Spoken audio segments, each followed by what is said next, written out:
ऐं हीउ अदबी ख़त थर खां लिखंदड़ उन गुमनाम साथीअ जो आहे जंहिं पंहिंजो ख़त त उमाणियो आहे पर पंहिंजो नालो नाहे लिखियो।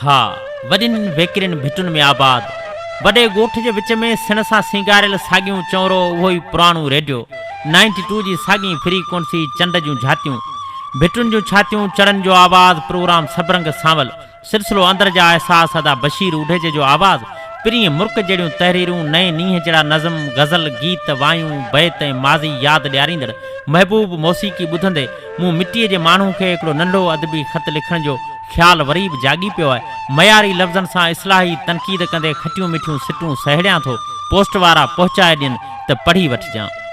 सूर कई सिर ते सठम पर सूर ही नासूर ॿुध, सूर मन जा सभु ॿुधनि हिन सूर मींहं जा सूर ॿुध। इहे ॻाल्हियूं पोइ था कयूं। भा बशीर पहिरियां इहो ॿुधाए त हाणे ठीकु आहियो।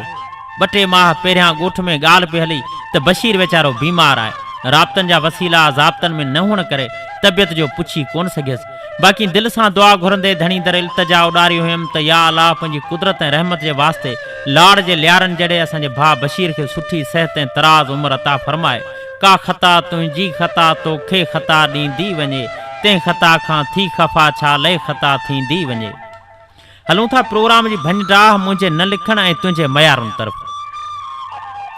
मुंहिंजे अदबी ख़तनि जे शामिल थियण खां पोइ कुझु मयारी ऐं जवाबी ख़त शामिल थिया त मुनासिब मोट आऊं बि ॾींदो रहियुसि, पर अचानक अलाए त छा थी वियो, कंहिंजो विच, कंहिंजो अधु, कंहिंजो पासो त कंहिंजो पलांद। उन्हनि प्रोग्रामनि में अदबी ख़तनि जी रश बि ईअं थी वई जीअं ॿोॾ वारी साल वतन कार्डनि ते कतारूं हूंदियूं हुयूं। लफ़्ज़नि में गहराई हुजे न हुजे, बाक़ी उन्हनि ख़तनि में भरियल तुंहिंजा थधा साह मूंखे अॼु बि ॾाढा यादि अचनि था ऐं वणंदा आहिनि। ऐं अॻु बि चई चुको आहियां ऐं अॼु बि मञा थो त तूं ठाहो मोचारो अदीब आहीं। मयारी ऐं ग़ैर मयारी शयुनि ते कसवटी करण बि ॼाणी थो, पर सचपच बशीर अदबी ख़तनि वारे वज़न खे सारियुनि वारा तोह बनाए छॾी। अदबी ख़त ईअं हुजनि जीअं इंडलठ जा रंग, हिनाई हथड़नि जी ख़ुशबू, कुंवारुनि जा टहक, मुसाकी चपनि जूं सदाऊं, उतर जूं हवाऊं, सारियुनि जी सुरहाण, कुंजड़ियुनि जा वलर, लाड़ जूं बनियूं, अछा ओटा, चांडोकिन जूं छोलियूं, पखियुनि जूं ॿोलियूं, मेहंदी जूं थालियूं, ककरनि जी कारूं भार, मींहनि जा ओहिरा, तितरनि जूं उॾारूं, मोरनि जूं कतारूं, वारी जी थदकार, खुलियल वार ऐं जीअं कि हसीन चेहरे ते लुॾंदड़ ख़ूबसूरत ज़ुल्फनि जूं चगूं। अदबी ख़त ईअं हुजनि। हा, अदबी ख़त ईअं हुजनि जंहिंमें चीच मां छिके लाथल छले जहिड़ो सूर बि हुजे, त पहिरें प्यार जहिड़ो पूर बि हुजे, उदासी ओसीअड़ो वीरानी ऐं फिराक बि हुजे, त मारवी जी उछंगार ऐं ससुई जे सॾनि जहिड़ा पड़ाड़ा बि हुजनि। बाक़ी सच पुछी त अदा तो अदबी ख़त खे ईअं करे छॾियो जीअं पुराणे दौर में को ॿारु हलण में देरि कंदो हो त उन ॿार खे पंहिंजे मामे वटि खणी वञिबो हो।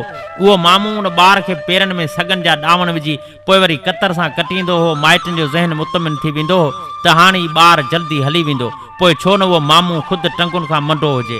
अदबी ख़तनि खे एतिरो सस्तो बि न सम्झंदा। सस्तो सौदो नाहे साईं, ओंझो आ वापार ॾुखनि जो, तूं त ख़ुशियूं पियो रोज़ ख़रीदी, मुंहिंजो कारोबार ॾुखनि जो। तो कंहिंजे अदबी ख़त में इहो बि पढ़ियो हो त मिटीअ जो माण्हू आहे बि अलाए या वई मिटी खाई। न अञा त आहियां, मुंहिंजूं ई सिटूं ॿुध ऐं सम्झ। पुन्हूअ लइ पंध पई ॾोरियां, ॾूंगर ॾारे डरी वेंदुसि, जियां पई जग में जिन जे लइ, जॾहिं मिलिया मरी वेंदुसि। हा बशीर, सचपच त सच ईअं गुम थी वियो आहे जीअं हाणे घरनि मां लालटीन बतियूं ऐं घासलेट वारा शीशा नज़र नथा अचनि, जीअं घोड़ा घाणा चाकी ऐं तेल जा मट ऐं पुराणा हट नज़र नथा अचनि, जीअं होड़ा ॿेड़ा बंदर ऐं सौदागर वारो वॼाए विया, जीअं कांग कासिद पखियुनि ऐं न्यापनि वारो कमु दम टोड़े वियो, ईअं सच वीचारो बि लॾे वियो इन लोक मां। कच विहाणे दौर में सौदा सच कयाम, नफ़ा घणा नींहं में सगर पे सोचाम, तॾहिं थी पियाम घोड़ा गंगर ॾींहड़ा। ॿियो त हेल वसकारो वाह जो थियो आहे, थर आयो आई अलाए न, मरीड़ो लुलर पिपूं ऐं कोढीर बसि कांबा पिया भरियूं, गाह गुलज़ारियूं मेघ मल्हारियूं थी पिया आहिनि। बसि ईअं सम्झ त हेल खेट ऐं पेट सभु ख़ुशि आहिनि। FM 92 असांजो पंहिंजो चैनल आहे। उन सां इलाही मोहबतूं बि आहिनि, पर सुहिणी मोट न मिलण ते मूं लिखणु छॾे ॾिनो। लाड़ जे सदा मलूक ॻोठ में जनम वठंदड़ ऐं सालनि खां थर में छो आहियां, केरु आहियां, किथे आहियां ऐं कीअं आहियां, इहो छॾ खणी। बाक़ी जेसीं ज़िंदह आहियां तेसीं ताईं सिंध धरती, सच, सूंहं, भिटाई, ॿोली, अदब, शाइरनि ऐं रेडियो सां रूह जा रिश्ता जुड़ियल रहंदा। बहरहाल तव्हां ते वॾी तनक़ीद लिखी वियसि, दिलि में न कजो। बाक़ी तुंहिंजो प्रोग्राम आवाज़ ऐं अंदाज़ जे हवाले सां वाखाण करण लाइ मूं वटि लफ़्ज़ ई कोन आहिनि। इहो तॾहिं जॾहिं तूं अंदर जे जज़्बनि सां प्रोग्राम कंदो आहीं, तॾहिं बाक़ी जेको मिलियो सो नूर, जेको पढ़ियमि सो सच। बहरहाल पोइ बि ठीकु आहे। FM 92 जे सॼे सथ ॿुधंदड़ साथियुनि ऐं तव्हां खां मोकिलाणियूं कोन आहिनि। जॾहिं बि दुआ लाइ हथु खणो त मूंखे ज़रूरु सारजो। ऐं उहो ई साॻियूं थर भिटुनि जे उदास राहुनि ते रुली वियल सिर्फ़ु मिटी जो माण्हू। कुझु लिखियमि ऐं कुझु लिकायमि, सच त न त मच थिए मचो।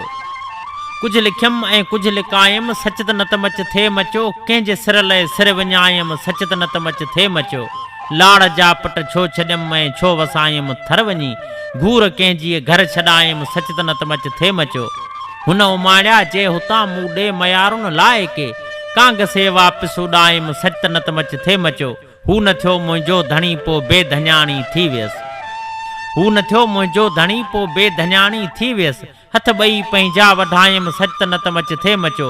मूं मिटीअ जे यार माण्हू सभु मिटियूं मारा छॾिया। घर वञी थर में अॾायमि, सच त न त मच थिए मचो। माल में वेड़े मुॾे तो प्यार जूं